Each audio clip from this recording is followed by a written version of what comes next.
Hi friends, నేను మీ S V Narayana. ఈరోజు మనం ఈ వీడియోలో గ్రూప్ 4 పై గందరగోళం ఈ అంశం గురించి చర్చించుకుందాం. డిసెంబర్ 1న టీఎస్పీఎస్సీ వెలువరించినటువంటి 9168 గ్రూప్ 4 ఉద్యోగాల దరఖాస్తు ప్రక్రియపై ఏర్పడిన గందరగోళం లక్షలాది మంది నిరుద్యోగులను నిరాశకు గురిచేసింది. ఎందుకయ్యా అంటే 23వ తారీఖు నుంచి అనగా నిన్న శుక్రవారం నుండి దరఖాస్తులను స్వీకరిస్తున్నాం అని చెప్పి టీఎస్పీఎస్సీ ప్రకటన వెలువరించిన సందర్భంలో పేర్కొనడం జరిగింది. మరి నిన్న 23 కాబట్టి అందరూ కూడా వెబ్సైట్లో దరఖాస్తులు అప్లై చేసుకోవటానికి వెబ్సైట్లకు వెళ్ళినప్పుడు వాళ్ళకి కొన్ని సమస్యలు తలెత్తినాయి. సమస్యలు ఏంటయ్యా అంటే ఈ దరఖాస్తుల స్వీకరణను 23 నుంచి 30కి పోస్ట్ పోన్ చేస్తున్నట్లు ఆ వెబ్సైట్లో టీఎస్పీఎస్సీ వాళ్ళు పేర్కొనడం జరిగింది. దీనితోటి అభ్యర్థుల్లో గందరగోళం, ఒక ఆశ్చర్యం మొదలైన విషయాలన్నీ కూడా వెలుగులోకి రావటం జరిగింది. సో దాన్ని మనం ఈరోజు అన్ని పేపర్లో కూడా చూడటం జరిగింది. దీనికి సంబంధించి మరికొంత విశ్లేషణాత్మకమైనటువంటి వివరణ మన అభ్యర్థులకు ఇచ్చేందుకు నేను ఈ వీడియో చేయటం అనేది జరుగుతుంది. చూడండి, మరి 3 వారాల క్రితం అనగా మనం చెప్పుకున్నాం డిసెంబర్ 1వ తారీఖు గ్రూప్ 4 ప్రకటన జారీ చేసినటువంటి టీఎస్పీఎస్సీ 23 అంటే డిసెంబర్ 23 అనగా నిన్న శుక్రవారం నుంచి దరఖాస్తు ప్రక్రియ ప్రారంభిస్తున్నట్లు ప్రకటించింది. ఇప్పుడు 23 రోజుల క్రితం. మరి నిన్న 23వ తారీఖు, మరి 23వ తారీఖు కాబట్టి అభ్యర్థులు అందరూ కూడా వెబ్సైట్ను ఆశ్రయించడం జరిగింది. అయితే ప్రస్తుతం సాంకేతిక కారణాల పేరిట ఈ నెల 30కి దరఖాస్తుల స్వీకరణ తేదీని మార్చడం జరిగింది అని చెప్పి సదరు వెబ్సైట్లో పేర్కొనడం జరిగింది. మరి శుక్రవారం దరఖాస్తుల కోసం వెబ్సైట్ సందర్శించిన అభ్యర్థులకు ఈ మేరకు సమాచారాన్ని వెబ్సైట్లో ఉంచడం జరిగింది. దీనితో అభ్యర్థుల్లో గందరగోళం ఏర్పడిపోయింది.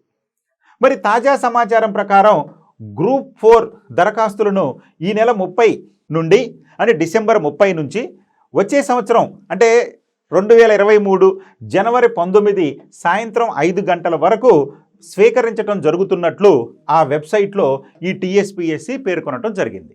కాబట్టి ఇప్పుడు మనకి తాజాగా అందినటువంటి టీఎస్పీఎస్సీ వెలువరించినటువంటి సమాచారం ప్రకారం ఈ నెల 30వ తారీఖు అనగా డిసెంబర్ 30వ తారీఖు నుంచి మరలా వెబ్సైట్లో గ్రూప్ 4 దరఖాస్తులను స్వీకరించడం ప్రారంభమవుతుందని, అప్పటి నుండి ఎప్పటి వరకు అండి 2023 జనవరి 19 వరకు అంటే జనవరి 19 సాయంత్రం 5 గంటల వరకు దరఖాస్తులను స్వీకరించడం జరుగుతుంది అని చెప్పి ఈ యొక్క వెబ్సైట్లో పేర్కొనటం జరిగింది. అయితే సమస్య ఇప్పుడు అసలుకి ఆలస్యానికి గల కారణం ఏంటి? ఎందుకు టీఎస్పీఎస్సీ వర్గాలు గ్రూప్ 4 నోటిఫికేషన్లు వెలువరించినప్పుడు 23వ తారీఖు నుంచి దరఖాస్తులు అందుబాటులో ఉంటాయి మన వెబ్సైట్లోని ప్రకటించి మరలా 30వ తారీఖుకి మార్చడానికి గల కారణం ఏంటి? ఒక వారం రోజుల సమయాన్ని ఎందుకు టీఎస్పీఎస్సీ అదనంగా తీసుకుంది అనేది ఇప్పుడు మనం విశ్లేషించినట్లయితే కొన్ని విషయాలు మనకి అర్థమవుతాయి. ఏంటో ఆ విషయాలు చూద్దాం. గ్రూప్ 4 ప్రకటన జారీకి 33 జిల్లాలు 74 విభాగాల మధ్య సమన్వయం అవసరం.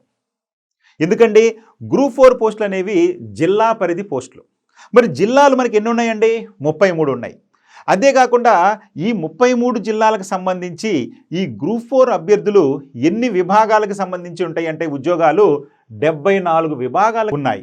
మరి ఈ 74 విభాగాల నుంచి ఈ యొక్క జిల్లాలకు ఏ విభాగంలో ఎన్నెన్ని ఖాళీలు ఉన్నాయని చెప్పి జిల్లాలకు పంపిస్తే ఆ జిల్లాలు సదరు అధికారుల ద్వారా టీఎస్పీఎస్సీకి పంపిస్తే టీఎస్పీఎస్సీ అప్పుడు ఎగ్జామ్ కండక్ట్ చేయడానికి రోస్టర్ పద్ధతి ప్రకారం ఖాళీ వివరాలను తుది జాబితాలో ఉంచుతుంది. అంటే మనం ప్రకటన చేసినప్పుడు కేవలం ఖాళీలు మాత్రమే ఉన్నాయి అని చెప్పి ప్రకటించడం జరిగింది. ఇప్పుడు ఈలోపు అంటే ప్రకటన జారీ చేసిన తర్వాత 23 రోజులు ఎందుకు వాళ్ళు సమయం తీసుకున్నారయ్యా అంటే ఈ 23 రోజుల కాలంలో ఈ 33 జిల్లాల నుండి 74 విభాగాల నుండి పూర్తి సమాచారం మాకు అందుతుంది. ఆ సమాచారాన్ని మొత్తం క్రోడీకరించుకొని దరఖాస్తుల స్వీకరణ సమయానికి అంతా అందుబాటులో ఉంచుతామని చెప్పి వాళ్ళు అనుకోవటం జరిగింది. కానీ ఇక్కడ ఈ జిల్లాల మధ్య విభాగాల మధ్య సమన్వయ లోపంతో కొంత జాప్యం అనేది జరిగింది. సో ఈ జాప్యం జరిగేసరికి 23వ తారీఖుని 30వ తారీఖుకి పోస్ట్ పోన్ చేయడం జరిగింది టీఎస్పీఎస్సీ వర్గాలు. కాబట్టి ఇక్కడ మనకు కొంత క్లారిటీ వచ్చిండేది. ఎందుకయ్యా అంటే శాఖల మధ్య సమన్వయం లేదు, అంటే జిల్లాలు శాఖల మధ్య సమన్వయం లేదు కాబట్టి సరైన సమయంలో టీఎస్పీఎస్సీకి ఈ సమాచారం అందలేదు కాబట్టి వాళ్ళు పూర్తిగా ఈ యొక్క వివరాలనేవి పొందుపరచలేకపోవటం అనేది జరిగింది. ఇక గ్రూప్ 4 ఉద్యోగాలు జిల్లా స్థాయి పోస్టులు కావటంతో టీఎస్పీఎస్సీ వర్గాలకు జిల్లాల నుండి మరియు వివిధ విభాగాల నుండి సమగ్ర ప్రతిపాదనలు తెప్పించుకొని పరిశీలించేందుకు సమయం పడుతుంది.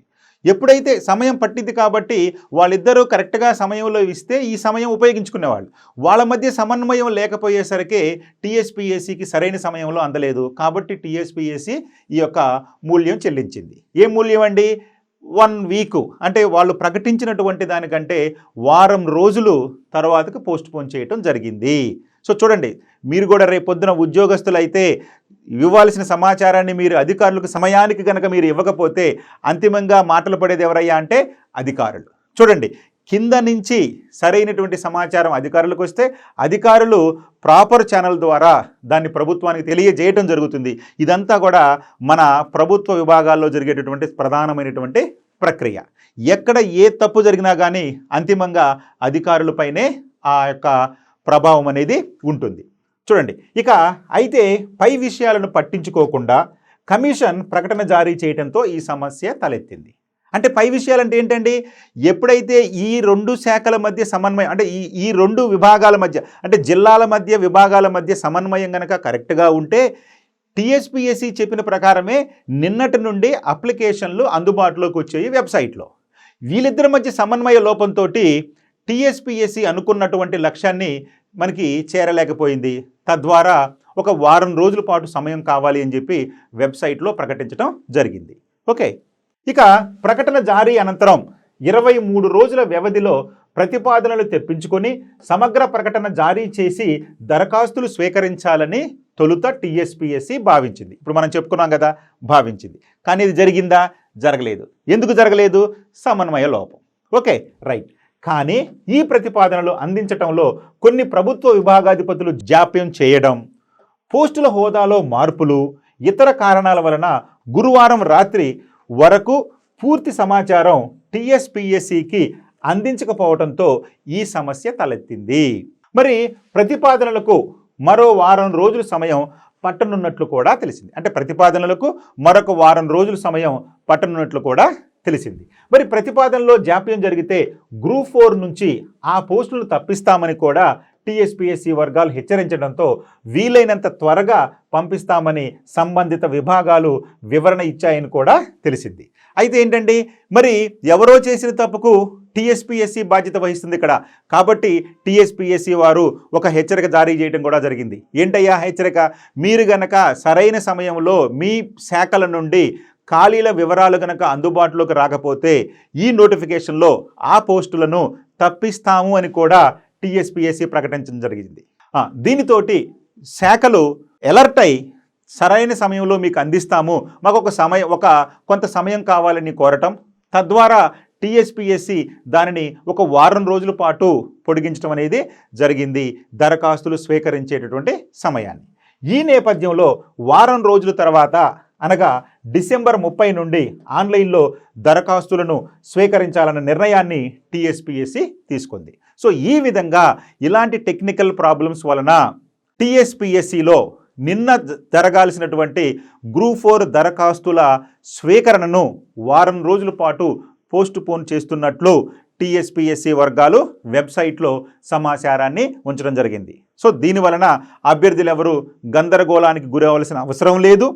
కేవలం ఒక వారం మాత్రమే టీఎస్పీఎస్సీ పొడిగించింది. ఆ తర్వాత దరఖాస్తులు స్వీకరిస్తుంది కాబట్టి మీ ప్రిపరేషన్లను మీరు కొనసాగించండి. అదేవిధంగా మీరు అనుకున్నట్లుగానే అన్నీ సక్రమంగా జరుగుతాయి కాబట్టి మీరు ఇక ఉద్యోగం సాధించటమే తరువాయి అని చెప్పి మీరు భావించి ఈ ప్రిపరేషన్ను కొనసాగించండి. ఓకే, ఇలాంటి మరిన్ని వీడియోల కోసం మన అప్టేక్ జాబ్స్ యూట్యూబ్ ఛానల్ చూడండి. అక్కడ మీకు గ్రూప్ 4కి సంబంధించి ఆల్రెడీ నోటిఫికేషన్లు జారీ అయినటువంటి జేఎల్ పోస్టులు కానీ లేదా ఈ యొక్క ఏఈ పోస్టులు కానీ ఇక గ్రూప్ 1కి సంబంధించి మెయిన్స్కి కానీ వీటన్నిటికి సంబంధించి వివిధ రకాలైనటువంటి కరెంట్ అఫైర్స్ వీడియోస్, అదేవిధంగా సబ్జెక్ట్ వీడియోస్ అన్నిటిని కూడా మనం ఫ్రీగా అందించడం జరుగుతుంది యూట్యూబ్లో. మీరు వాటిని చూడండి, వాటిని ఉపయోగించుకోండి. మీ యొక్క లక్ష్య సాధనలో మాకు కూడా అవకాశాన్ని ఇస్తారని ఆశిస్తూ నేను ఈ అప్టేక్ జాబ్స్ ద్వారా మీ అందరికీ ఆల్ ది బెస్ట్ చెప్తున్నాను. అంతేకాకుండా మీరు మరికొన్ని వీడియోస్ని కనుక ఫ్రీగా చూడాలనుకుంటే ప్లేస్టోర్లో మన అప్టేక్ జాబ్స్కి సంబంధించినటువంటి ఒక యాప్ ఉంది. ఆ యాప్ని మీరు డౌన్లోడ్ చేసుకుంటే కనుక అక్కడ మీకు మరింతగా అంటే 30 గంటలకు పైగా ఫ్రీ వీడియోస్ అక్కడ మీరు చూడొచ్చు. ఆ వీడియోస్ కనుక మీకు నచ్చితే ఆ తర్వాత మీరు పర్చేజ్ చేసుకోవచ్చు. కోర్సు మొత్తాన్ని సబ్స్క్రైబ్ చేసుకునే వీలుంది, లేదా ఒక్కొక్క సబ్జెక్ట్ని కూడా సబ్స్క్రైబ్ చేసుకునే వీలుంది. 1 సంవత్సర కాలానికి మీకు ఈ యాప్ అందుబాటులో ఉంటుంది. అక్కడ మీకు ప్రామాణికమైనటువంటి సిలబస్ తోటి, నిష్ణాతులైనటువంటి ఎక్స్పర్ట్స్ తోటి వీడియోలను రూపొందించడం జరిగింది. ఆ వీడియోలతో పాటు మీకు టెస్టులు కండక్ట్ చేయడం జరిగింది. దాదాపు ప్రతి కోర్సుకి 300 నుంచి 400కు పైగా టెస్టులు మీకు అందుబాటులో ఉంటాయి అక్కడ. ఆ టెస్టులన్నింటిని కూడా మీరు రాయండి. ఖచ్చితంగా మీకు గనక జాబ్ సాధించాలనేటువంటి కసి ఉంటే మాతో కలవండి. అందరం కలిసి మీ విజయాన్ని సాధ్యం చేస్తామని మేము మీకు మాటిస్తూ మీ ఎస్వి నారాయణ. Thank you.